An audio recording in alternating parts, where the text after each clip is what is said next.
السلام علیکم۔ ایک صبح ایک گدھا اور مرغ ایک ساتھ کھانا کھا رہے تھے۔ اچانک ایک شیر آیا اور جیسے ہی اس نے گدھے کی طرف جارحانہ ہو کر اپنا پنجہ بڑھایا تو مرغ نے زور زور سے بانگ دینا شروع کر دی۔ اس آواز سے شیر ڈر گیا اور بھاگ گیا۔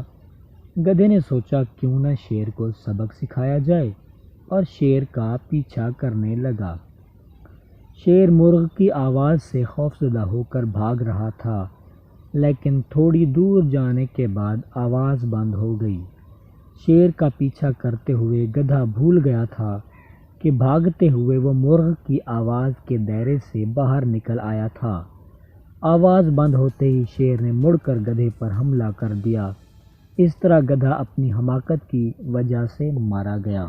تو دوستو، اگر آپ کو ہماری یہ کہانی اچھی لگی ہے تو پلیز ہمارے چینل کو سبسکرائب کر دیں۔ ایسی مزید ویڈیوز دیکھنے کے لیے ہمارے چینل کے ساتھ جڑے رہیے۔ اللہ نگہبان۔